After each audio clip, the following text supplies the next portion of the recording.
सरकार आया और उसी समय से सहारा पर गाज गिरना शुरू हुआ। सुप्रीम कोर्ट जो 29 मार्च 2023 को जो फैसला दिया है उसमें साफ साफ लिखा है कि सेवी से 500 करोड़ रुपया लेकर के और तत्काल जो खाताधारी हैं उनको पेमेंट किया जाए। 20 जुलाई को अमित शाह जी एक पोर्टल का निर्माण कर करके और लोगों को बोले कि आप अपना इसमें रजिस्टर्ड कराइए और इसमें आपका रिफंड किया जाएगा।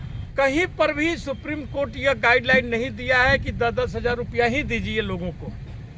फिर ये कैसे गाइडलाइन बनाया गया? लोग अपने मन से यदि ये गाइडलाइन बनाए हैं तो इसकी सूचना देनी चाहिए थी।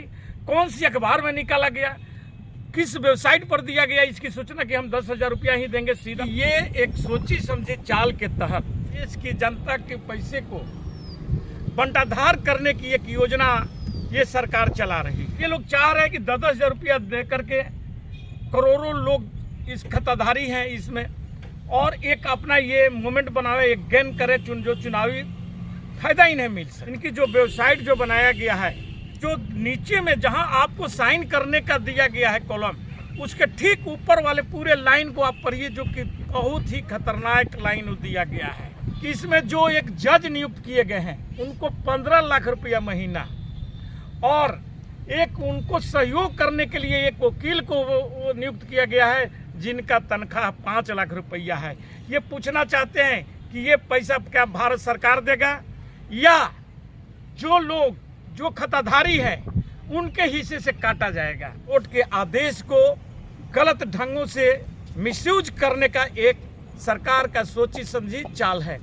इस संबंध में बसेरा स्वयंसेवी संस्था के मार्फत से हम लोग इस केस को सुप्रीम कोर्ट में अपील करने का एक योजनाएं बनाई जा रही है। और आप सब जो भी खाताधारी हैं यदि वो आप मिलना चाहते हैं, बात करना चाहते हैं तो आप अपने इस चैनल पर, टेक्निकल गुरु के चैनल पर आप अपना फ़ोन नंबर या उस पर हम ये संस्था का भी फ़ोन नंबर रजिस्टर्ड रहेगा।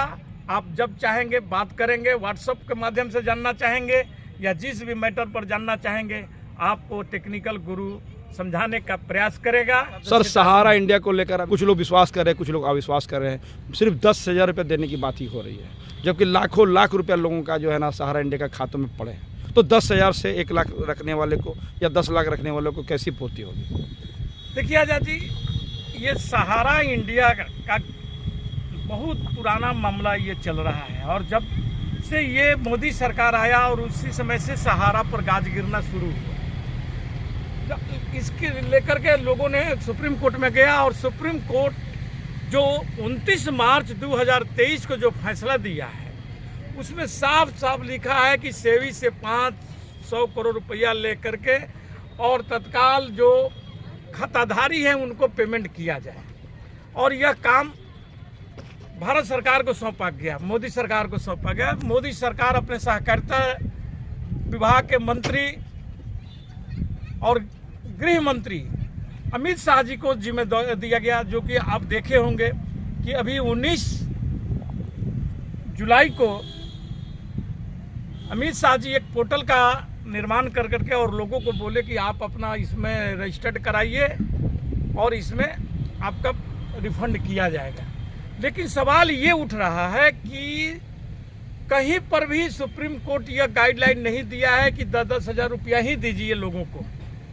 फिर ये कैसे गाइडलाइन बनाया गया? सवाल यहाँ ये है कि 10 हज़ार रुपया का गाइडलाइन कौन दिया? सुप्रीम कोर्ट को तो ये आदेश है नहीं। फिर ये लोग अपने मन से यदि ये गाइडलाइन बनाए हैं तो इसकी सूचना देनी चाहिए थी। कौन सी अखबार में निकाला गया, किस वेबसाइट पर दिया गया इसकी सूचना कि हम 10 हज़ार रुपया ही देंगे? सीधा पोर्टल पर जाइए और वहाँ से मालूम चल रहा है कि 10 हज़ार रुपया दिया जा रहा है। ये बात समझने की चीज़ है। तो किस वेबसाइट पर दिया गया इसकी सूचना? मुझे तो ये लग रहा है कि ये एक सोची समझी चाल के तहत जिस ढंग से आज देश की तमाम संपत्तियों को बंटाधार किया गया, उसी ढंग से देश की जनता के पैसे को बंटाधार करने की एक योजना ये सरकार चला रही है। और लोगों को ये दिखाने का भी प्रयास किया जाएगा, क्योंकि आने वाला चुनाव है और 10,000 रुपया दे करके और एक लोगों का मोमेंट गेन किया जाएगा कि हाँ मैंने आपको 10,000 रुपया दिया जो आपका पैसा डूब रहा था, जबकि वह पैसा तो मेरा है, सुप्रीम कोर्ट आदेश दिया है।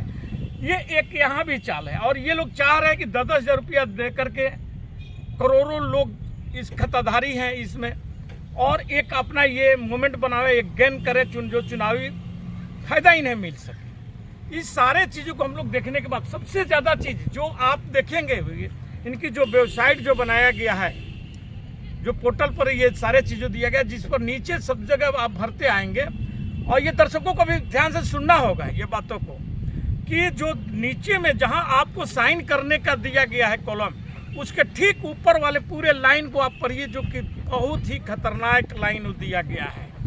शायद उस लाइन को पढ़ने के बाद में आप इस पर साइन भी नहीं करेंगे, सिग्नेचर अपना नहीं करेंगे, ये मेरा पूर्ण विश्वास है। क्योंकि और जो गृह मंत्री जी का जो बयान है उसमें साफ साफ शब्दों में कहा गया है कि मैं पहले 10,000 रुपया सबको दूंगा और फिर मैं सुप्रीम कोर्ट में जाऊंगा और सुप्रीम कोर्ट से फिर नया आदेश लेंगे। यानी कि आपके पैसे की बंटाधार करने की फुल प्लानिंग, फुल योजनाएं बना ली गई है कि इस पैसे को कैसे हजम करना है, कैसे इसको बंटाधार दे।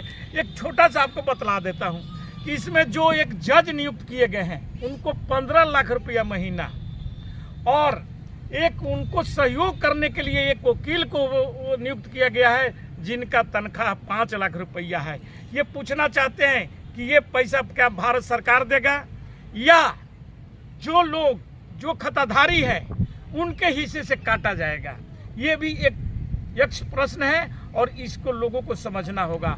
मुझे तो लगता है कि मिला जुला करके सारे चीज़ों को बैलेंस शीट, जैसे अब तक है हमारे सरकार 9 साल से बंटाधार करते आ रही है, बैलेंस शीट में आपको दिखा देता है कि आगे देश आगे बढ़ रहा है, देश विकास कर रहा है, लेकिन आपको सड़क पर, रोडों पर या आपको सामने में ये नहीं दिखाई देता है कि आखिर विकास हो कहाँ रहा है। सेम उसी ढंग से ये बहुत फुल प्रूफ प्लानिंग के साथ में और इस कोर्ट के आदेश को गलत ढंगों से मिसयूज करने का एक सरकार का सोची समझी चाल है। इस संबंध में हम लोगों ने कुछ जो खताधारी है एक राय बनाए हैं और अपने बसेरा स्वयंसेवी संस्था के मार्फत से, फिर से सुन लीजिए, बसेरा स्वयंसेवी संस्था के मार्फत से हम लोग इस केस को सुप्रीम कोर्ट में अपील करने का एक योजनाएं बनाई जा रही है और लोग वकील से राय ली जा रही है कि इस पर किस ढंग से अपील किया जाए और इस चीज़ों को रोक लगाई जाए। जो पैसा है हमारा वो फुल पैसा कैसे मिलेगा? यहाँ तो इंटरेस्ट की बात ही छोड़ दीजिए, आपकी पूंजी का 10,000 रुपया रिटर्न करने में उनमें भी 9 माह का जो टाइम लिमिट किया गया है और भरने के आपके डेट को भरने के डेट से 45 दिन का जो समय दिया गया है कि आपके अकाउंट में आएगा। लेकिन सबसे ज़्यादा सवाल ये उठ रहा है कि ये 10,000 रुपया ही हमें क्यों मिल रहा है?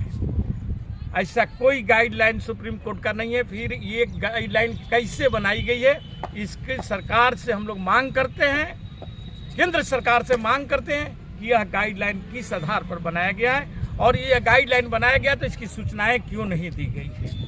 यदि आप सब जो भी खताधारी हैं, यदि आप मिलना चाहते हैं, बात करना चाहते हैं, तो आप अपने इस चैनल पर, टेक्निकल गुरु के चैनल पर आप अपना फ़ोन नंबर या उस पर हम ये संस्था का भी फ़ोन नंबर रजिस्टर्ड रहेगा। आप जब चाहेंगे बात करेंगे, व्हाट्सएप के माध्यम से जानना चाहेंगे या जिस भी मैटर पर जानना चाहेंगे, आपको टेक्निकल गुरु समझाने का प्रयास करेगा। जय हिंद, जय भारत।